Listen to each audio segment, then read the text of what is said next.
വചനം വചനം ത്രിയേക ദൈവമാം വചനം വചനം.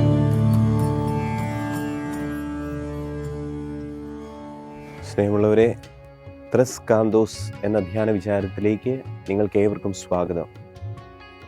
ഞാൻ സെമിനാരി പഠിക്കുന്ന കാലഘട്ടത്തിൽ എൻ്റെ ജീവിതത്തിൽ ഒരു പ്രതിസന്ധി വന്നപ്പോൾ ഞാൻ എൻ്റെ ആത്മീയ ഗുരുവിൻ്റെ അടുത്ത് ഒരു ഉപദേശത്തിനായി ചെന്നു.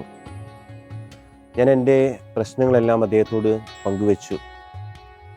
എൻ്റെ പ്രശ്നങ്ങളെല്ലാം കേട്ടതിന് ശേഷം, എന്നെ ശ്രവിച്ചതിന് ശേഷം അദ്ദേഹം എന്നോടായി പറഞ്ഞൊരു കാര്യം ഇതായിരുന്നു: ബ്രദറിൻ്റെ ജീവിതത്തിൽ ഈ ഒരു പ്രശ്നത്തിന് ഇപ്പോൾ എനിക്കൊരു സൊല്യൂഷൻ പറഞ്ഞു തരാനായിട്ട് സാധിക്കും. എന്നാൽ ഇനി മുമ്പോട്ടുള്ള ബ്രദറിൻ്റെ ജീവിതത്തിൽ ഏതെങ്കിലും തരത്തിലുള്ള പ്രശ്നങ്ങൾ ഉണ്ടാകുമ്പോൾ ആ പ്രശ്നങ്ങൾക്ക് ഉത്തരം കണ്ടെത്തേണ്ടത് ബ്രദർ തന്നെയാണ്. അതുകൊണ്ട് എനിക്കൊന്ന് മാത്രമേ പറയാനുള്ളൂ: ജീവിതത്തിൽ കുഞ്ഞു കുഞ്ഞു പ്രശ്നങ്ങൾ ഉണ്ടാകുമ്പോൾ ആ പ്രശ്നങ്ങളെ പരിഹരിക്കാനായിട്ട് ഇപ്പോൾ സാധിച്ചില്ലെങ്കിൽ ഇനി മുമ്പോട്ടുള്ള ജീവിതത്തിൽ വലിയ വലിയ പ്രശ്നങ്ങൾ ഉണ്ടാകുമ്പോൾ എങ്ങനെയാണ് അതിനെയൊക്കെ ഒന്ന് നേരിടാനായിട്ട് സാധിക്കുക എന്നാണ് അച്ഛൻ എന്നോട് പറഞ്ഞത്. എന്നിട്ട് അച്ഛൻ പറഞ്ഞു, എപ്പോഴും ദൈവത്തിൽ ആശ്രയിക്കുക, ദൈവത്തോട് പ്രാർത്ഥിക്കുക. അപ്പോൾ ദൈവം തീർച്ചയായും നമ്മുടെ ജീവിതത്തിൽ ഇടപെടാതിരിക്കുകയില്ല എന്നുള്ള ഒരു ഉറപ്പാണ് അച്ഛൻ എന്നോട് അന്ന് പങ്കുവെച്ചത്. അന്ന് ആ വാക്യങ്ങൾ എൻ്റെ ജീവിതത്തിൽ വലിയൊരു ഊർജം നൽകി, വലിയൊരു ശക്തിയാണ് എനിക്ക് സമ്മാനിച്ചത്. നമ്മൾ ഇന്നത്തെ സുവിശേഷത്തിലേക്ക് കടന്നു വരുമ്പോൾ, ഇന്നത്തെ സുവിശേഷത്തിൽ നാം കാണുന്ന 2 ശിഷ്യന്മാർ എമ്മാവുസിലേക്ക് യാത്ര ചെയ്യുകയാണ്. അവർ യാത്ര ചെയ്യുമ്പോൾ അവരുടെ ജീവിതത്തിൽ ഒത്തിരിയേറെ ദുഃഖങ്ങൾ അവർ പങ്കുവെക്കുന്നുണ്ട്. കഴിഞ്ഞ കാല ജീവിതത്തെക്കുറിച്ച്, അവർക്ക് നഷ്ടപ്പെട്ട സ്വപ്നങ്ങളെക്കുറിച്ച് അവർ പറയുന്നുണ്ട്. അതുപോലെ തന്നെ ഭാവിയെക്കുറിച്ചുള്ള ആശങ്കകൾ അവരുടെ മനസ്സിലേക്ക് കടന്നു വരുന്നുണ്ട്. അങ്ങനെ ഇതെല്ലാം പങ്കുവെച്ച് അവർ മുന്നോട്ട് പോകുമ്പോൾ യാത്രയുടെ ഒരു ഘട്ടത്തിൽ ഒരു അപരിചിതൻ അവരുടെ കൂടെ ചേരുകയാണ്. ഇവരെല്ലാം സംസാരിക്കുമ്പോൾ ഈ അപരിചിതൻ ഒന്നും തന്നെ സംസാരിക്കുന്നില്ല. അദ്ദേഹം ഒന്നും അവരോട് കൂട്ടിച്ചേർക്കുന്നുമില്ല, അവരുടെ സംസാരത്തിൽ ഇടപെടുന്നൊന്നുമില്ല. എല്ലാം അദ്ദേഹം നിശബ്ദനായിട്ട് അവർ പറയുന്നത് കേൾക്കുകയാണ്. പിന്നീട് യാത്രയുടെ ഒരു ഘട്ടത്തിൽ ഇവരുടെ എല്ലാം സംസാരമെല്ലാം തീർന്നപ്പോൾ, ഇവർക്ക് സംസാരിക്കാൻ വാക്കുകളില്ലാതായി തീർന്ന സമയത്ത് ഈ അപരിചിതൻ അവരോട് സംസാരിക്കുകയാണ്. അവരോട് ചോദിക്കുകയാണ്, നിങ്ങൾ എന്തിനെക്കുറിച്ചാണ് സംസാരിക്കുന്നതെന്ന് ആ 2 ശിഷ്യന്മാരോട് ഈ അപരിചിതൻ ചോദിക്കുകയാണ്. വാസ്തവത്തിൽ ഈ അപരിചിതൻ എന്ന് പറയുന്നത് മറ്റാരുമല്ല, അത് ഉദ്ധിതനായ ക്രിസ്തു തന്നെയായിരുന്നു. അവരുടെ കൂടെ സഞ്ചരിച്ചിരുന്നത്, അവരോട് സംസാരിച്ചിരുന്നത്. അവരുടെ പ്രശ്നങ്ങളിലേക്ക് ഈശോ ഇറങ്ങി വന്നുകൊണ്ട് അവരോട് തന്നെ ചോദിക്കുകയാണ്, നിങ്ങൾ എന്തിനെക്കുറിച്ചാണ് സംസാരിച്ചു കൊണ്ടിരുന്നതെന്ന്. ഈ ഒരു വചനഭാഗം നമ്മൾ ധ്യാനിക്കുമ്പോൾ ദൈവം മനുഷ്യരുടെ ജീവിതത്തിൽ 3 തരത്തിൽ എങ്ങനെയാണ് ഇടപെടുന്നതെന്ന് നമുക്ക് ഈ വചനത്തിലൂടെ ഒരുപക്ഷെ നമുക്ക് കണ്ടെത്താനായി സാധിക്കും. 3 കാര്യങ്ങളിലൂടെയാണ് ദൈവം മനുഷ്യരുടെ ജീവിതത്തിൽ, അല്ലെങ്കിൽ നമ്മൾ ഇന്നത്തെ ശിഷ്യന്മാരുടെ ജീവിതത്തിലൂടെ ദൈവം ഇടപെടുന്നതായിട്ട് നമുക്ക് കാണാനായിട്ട് കഴിയുന്നത്. ഒന്നാമതായിട്ട് ദൈവം ഇടപെടുന്നത് പ്രാർത്ഥനയിലൂടെയാണ്. രണ്ടാമതായിട്ട് ദൈവം ഇടപെടുന്നത് വചനത്തിലൂടെയാണ്. മൂന്നാമതായിട്ട് ദൈവം ഇടപെടുന്നത് ദിവ്യകാരുണ്യത്തിലൂടെയാണ്, ദിവ്യബലിയിലൂടെയാണ്.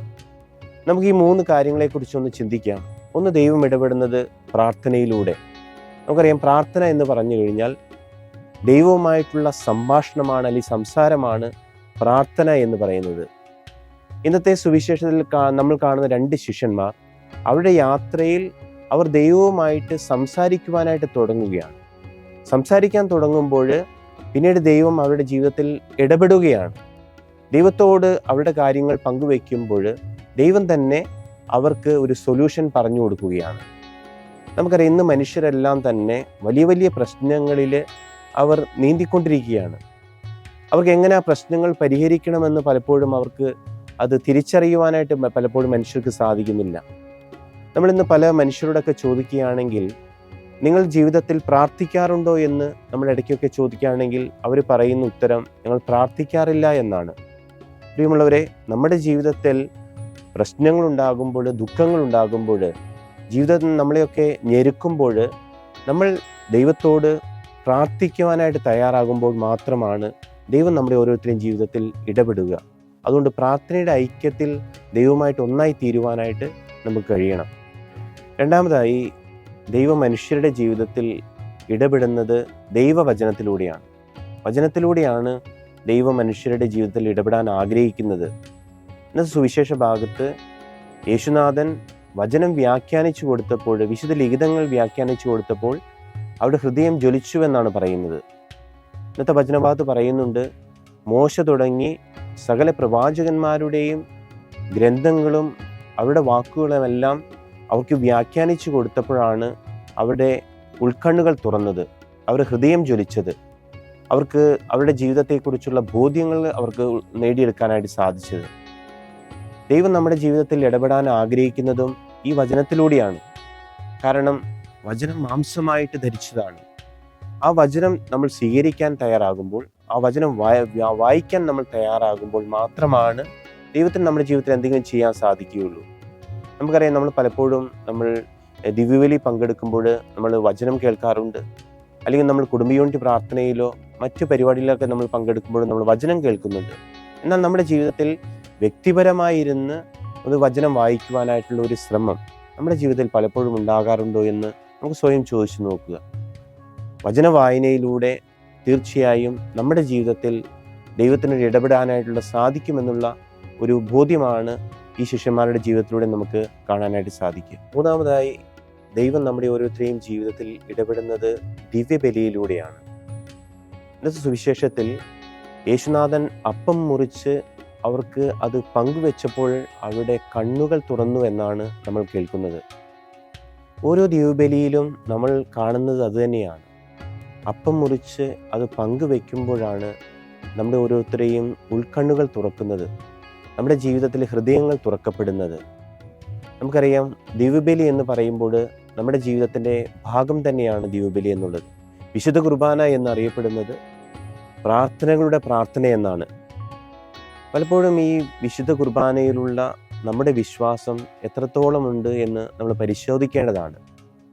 പലപ്പോഴും നമ്മുടെ ദിവ്യബലി എന്നുള്ള നമ്മുടെ പങ്കാളിത്തം പലപ്പോഴും നമ്മുടെ ഒരു കടമ തീർക്കുക, അല്ലെങ്കിൽ എൻ്റെ ആഴ്ചയിലുള്ള എൻ്റെ ഒരു ചടങ്ങായിട്ട് മാറ്റുക എന്നതിനപ്പുറമായിട്ട് ഇതെൻ്റെ ജീവിതത്തിൻ്റെ ആഴമായിട്ടുള്ള ഒരു ആവശ്യമായിട്ട് ഇത് മാറുന്നുണ്ടോ? ഈ വിശുദ്ധ കുർബാന സ്വീകരിക്കുമ്പോൾ എങ്ങനെയാണ് ദൈവം നമ്മുടെ ഓരോരുത്തരെയും ജീവിതത്തിൽ ഇടപെടുന്നതെന്ന് നമ്മൾ പലപ്പോഴും ചിന്തിക്കാറുണ്ടോ?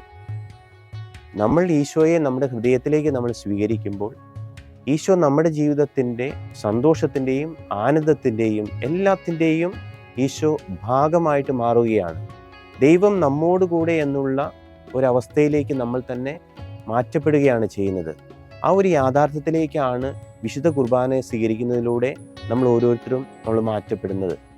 അതുകൊണ്ട് ഈ ഒരു വചനഭാഗം നമുക്ക് നൽകുന്ന ചിന്ത, ഈ വിശുദ്ധ കുർബാന എൻ്റെ ജീവിതത്തിൻ്റെ ആഴമായിട്ടുള്ള ഒരാവശ്യമായിട്ട് എനിക്ക് മാറ്റാനായിട്ട് സാധിക്കുന്നുണ്ടോ എന്നുള്ളതാണ്. ആ ശിഷ്യന്മാരുടെ കണ്ണുകളും ഹൃദയങ്ങളും തുറക്കപ്പെട്ടത് ആ അപ്പം യേശുവിൽ നിന്ന് സ്വീകരിച്ച് അത് ഭക്ഷിച്ചപ്പോൾ മാത്രമാണ് അവരുടെ ജീവിതത്തിലെ ആ വിശുദ്ധ കുർബാന അവരുടെ ഭാഗമായിട്ട് മാറ്റപ്പെട്ടത്. പ്രിയമുള്ളവരെ, ഞാൻ അവസാനിപ്പിക്കുകയാണ്. 3 കാര്യങ്ങളിലൂടെയാണ് ദൈവം നമ്മുടെ ഓരോരുത്തരെയും ജീവിതത്തിൽ ഇടപെടുന്നത്. ഒന്നാമതായിട്ട് പ്രാർത്ഥനയിലൂടെ, ദൈവമായിട്ടുള്ള സംഭാഷണത്തിലൂടെ ദൈവം നമ്മുടെ ജീവിതത്തിൽ ഒരു ഇടപെടൽ നടത്തുന്നു. രണ്ടാമതായിട്ട് ദൈവം നമ്മുടെ ഓരോരുത്തരെയും ജീവിതത്തിൽ ഇടപെടുന്നത് വചനത്തിലൂടെയാണ്. വചനം നമ്മുടെ ജീവിതത്തിലേക്ക് സ്വീകരിക്കുമ്പോഴാണ്, വചനം വായിക്കുമ്പോഴാണ് ദൈവം നമ്മുടെ ജീവിതത്തിൽ ഇടപെടാനായിട്ട് ദൈവം ആഗ്രഹിക്കുന്നത്.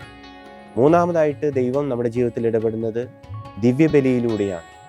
ദിവ്യബലി ഈശോയെ സ്വീകരിച്ചുകൊണ്ട് ആ ഈശോയെ എൻ്റെ ജീവിതത്തിൻ്റെ ഭാഗമാക്കി മാറ്റുമ്പോൾ മാത്രമാണ് ഈശോയ്ക്ക് എൻ്റെ ജീവിതത്തിൽ എന്തെങ്കിലുമൊക്കെ ചെയ്യുവാനായിട്ട് സാധിക്കുക. നമ്മുടെ ജീവിതത്തിൽ ഈ 3 കാര്യങ്ങൾ സ്വീകരിച്ചുകൊണ്ട് നമ്മുടെ ക്രിസ്തീയ ജീവിതം, നമ്മുടെ ജീവിതത്തിൽ നമ്മുടെ ഹൃദയം യേശുവിന് വസിക്കാനായിട്ടുള്ള ഒരു വാസസ്ഥലമാക്കി മാറ്റുവാനായി, അതുവഴിയായിട്ട് നമ്മുടെ ജീവിതത്തിലെ സകല പ്രശ്നങ്ങളും നൊമ്പരങ്ങളും ദൈവം എടുത്തു മാറ്റുവാനായിട്ട് നമുക്ക് ഈ 3 കാര്യങ്ങൾ ഉൾക്കൊണ്ട് സ്വീകരിച്ച് മുന്നോട്ട് പോകുവാനായിട്ട് നമുക്ക് ഓരോരുത്തർക്കും പ്രാർത്ഥിക്കുകയും ചെയ്യാം. ദൈവം നമ്മളെ ഓരോരുത്തരെയും അനുഗ്രഹിക്കട്ടെ.